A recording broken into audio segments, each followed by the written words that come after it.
안녕하세요. 교육의 진심인 아빠 오너드리입니다. 이번 영상에서는요.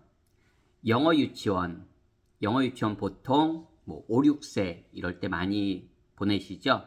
빠른 친구들은 4, 5, 6 이렇게 3년 다니는 친구들도 있고요. 이런 영어 유치원 출신들과 일반 유치원, 그냥 일반 유치원에도 영어는 일주일에 한두 차례 배우는 걸로 알고 있습니다. 제 아이 다닐 때도 그랬으니까 지금도 그렇겠죠. 영어 수업이 전혀 없지는 않겠죠. 어쨌든 일반 유치원 출신 이 두 친구가 7세 때 한국에서도 초등학교를 가잖아요. 그럼 전제 조건으로 영유를 최소 2년, 많게는 3년 다닌 친구와 그냥 일반 유치원을 다닌 친구가 캐나다에서 초등학교 1, 2, 3학년을 다녔을 때 영어가 어떨까요? 그럼 보통 분들은 영유 출신이 당연히 캐나다에서 똑같이 1, 2, 3학년을 다녔을 때도 압도적으로 영어가 좋겠지 이렇게 생각하시는 분이 혹시 계실까요? 결론을 말씀드리면 그렇지 않습니다. 캐나다에서 이 아이들이 1, 2, 3학년을 함께 다녔다는 전제에 어떻게 보면 전제 조건이죠. 영유 출신과 영유 최소 2년, 3년, 많게는 그냥 일반 유치원을 다닌 친구가 초등학교 1, 2, 3학년을 캐나다에서 다녔을 때 캐나다에선 ELA라고 합니다. 한국 친구들이 국어를 배우듯이 캐나다 친구들은 영어가 공용어 중에 하나이기 때문에 당연히 국어가 되겠죠. 그렇게 국어 시간에 3년을 이제 배우는 거잖아요.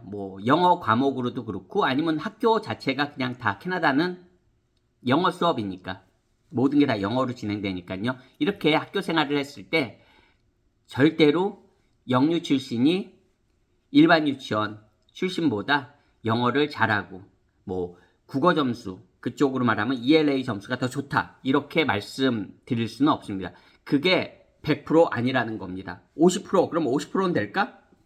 저는 50%도 되지 않는다고 생각합니다. 오히려 일반 유치원 다녔던 친구가 영유 출신보다 영어를 더 잘할 수도 있습니다. 우리가 말하는 그냥 단순히 말하기 듣기 이뿐만이 아니고요. 말씀드린 ELA 그러니까 교과목으로서의 영어도 더 잘할 수 있습니다. 충분히 가능성이 있는 얘기입니다. 네, 확률이 거의 10분의 1의 얘기를 하고 있는 게 아닙니다. 저는 적어도 제가 사교육에 몸담고 있고 영어 교육 쪽에 어쨌든 20년 훨씬 넘는 그런 경험이 있고 저도 영유 당연히 교사로서도 선생으로서 강사로서도 영유를 경험해 봤기 때문에 어떻게 보면 경험해서 그리고 정말 수백 명 수천 명의 학생들을 영어를 이제 가르치면서 정말 경험해서 말씀드리는 겁니다.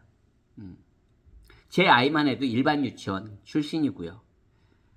그렇다고 해서 영유의 그러면 가치가 그렇게 없냐? 물론 이건 전제 조건이 분명히 말씀드린 대로 캐나다에서 1, 2, 3학년 적어도 2, 3년을 다닌다는 이제 전제 조건에서 비교를 한 거고요. 이게 이제 한국에서 있을 때는 차이가 사실 영유 출신과 일반 유치원의 차이가 상당히 커질 수밖에 없는 구조입니다. 구조적으로는. 아시겠지만 공교육에서는 초등학교 3학년 때부터 영어가 시작되잖아요. 한국에서는. 그러면 이 영유를 보냈다는 것 자체는 부모님도 굉장히 영어 교육에 관심이 엄청나게 많은 거죠. 그걸 실행하실 이제 정도의 그거를 어떻게 보면 플랜을 가동한 거잖아요. 그 정도면 이 친구들이 초등학교 1, 2학년 때 영어 공부 안 하겠냐고요. 일반 유치원 다닌 친구들도 여러 가지 학습지나 어떤 걸 통해서도 영어를 공부하겠죠. 하지만 이 갭이 한국에서는 굉장히 커질 수밖에 없는 겁니다. 초등학교 1, 2학년을 거치면서 초등학교 3학년 때 또 이제 학교에서 영어를 배우는 과정에 올 때 이 영유 출신들과 일반 유치원들 출신들의 영어는 한국 안에만 있으면 그 갭 차이는 상당하죠. 정말 그 갭 차이를 한국에서 극복하는 건 참고로 소위 말하는 엄마표 영어 이런 걸로 굉장히 공을 들이지 않는 이상은 그냥 우리가 그냥 일반 부모님들이 일반 유치원을 통해서 그냥 영어만 배우고 뭐 집에선 따로 영어를 봐주지 않고 이런 경우에는 정말 그 갭이라는 건 굉장히 커질 수밖에 없는 구조입니다. 그러다 보니까 또 아까 전자에 말씀드린 이게 외국에 나가면 특별한 그런 메리트는 없습니다.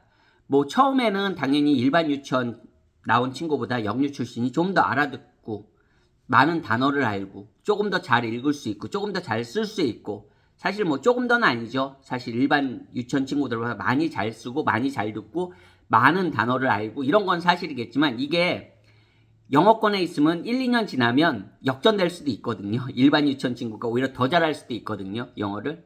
하지만 이게 한국에서는 그 갭 차이를 극복하기가 쉽지 않다는 거죠. 그러다 보니까 그냥 이 영유가 어떻게 보면 계속 지금 몇십 년 동안 존재할 수 있는 게 그런 이유도 있는 것 같습니다. 이게 한국 모든 친구들이 다 밖으로 나갈 수 있는 건 아니잖아요. 뭐 부모님이 뭐 주재원으로 나가든 이민으로 나가든 뭐 조기 유학으로 나가든 말씀드린 예를 들어서 캐나다만 하더라도 영어권 국가만 하더라도 모두가 다 나갈 수 있는 게 아니잖아요. 그렇지만 어쨌든 전제 조건으로 따지면 해외에 나간다는 기준이라면 이 영어 유치원은 사실 그렇게 아이가 무조건 뭐 즐겁게 다니고 일반 유치원 다녀도 즐겁고 영어 유치원 다녀도 즐겁다. 그리고 뭐 경제력이 되신다. 그러면 뭐 영어 유치원이 무조건 보내지 말아야 된다. 이렇게 말씀드릴 수는 없을 것 같습니다. 그거는 뭐 선택이니까요. 하지만 이게 한국의 이런 또 교육 현실을 생각했을 때 한국의 영어 교육 현실을 생각했을 때는 참 어떻게 보면 좀 슬픈 현실이죠. 또 영어 유치원을 다니면서 모든 아이들이 다 즐겁지는 않거든요. 아이도 스트레스를 받을 수도 있고 부모님도 어쨌든 경제적으로도 비용이 적지 않고요. 또 아이까지 스트레스를 받는다면 그걸 보는 부모님 입장에서도 또 더 많은 스트레스를 받으실 수도 있겠죠. 그런 경우라면 참 이게 더 어떻게 보면 좀 슬픈, 마음 아픈 그런 현실들이 되는 거죠. 그러면서도 그거를 선택하실 때는 그 한국의 어떻게 보면 전체적인 그런 교육 현실을 생각하지 또 않을 수가 없을 것 같습니다. 참 이게 쉽지 않은 것 같습니다. 하지만 적어도 뭐 제 영상에서 저는 뭐 조기 유학도 많이 얘기하고 있고 하기 때문에 이렇게 외국에서 나간다는 전제하에서는 참 영어 유치원에 대해서 또 다른 시각으로 생각해 볼 수도 있을 것 같다는 그런 좀 메시지를 여러 가지 내가 그래도 한쪽 면만 보는 게 아니고요. 단면을 하나만 보는 게 아니라 뒤에서도 보고 옆에서도 보고 위에서도 보고 아래서도 보고 좀 여러 가지 관점에서 어떤 문제를 내가 생각해 볼 수 있다면 조금 더 내 아이에게 맞는 현명한 선택을 내 아이에게 베스트한 선택을 할 수 있다고 생각하는 그런 마음에서 한번 이야기를 해봤습니다. 오늘 영상도 시청해 주셔서 감사합니다. 안녕히 계세요.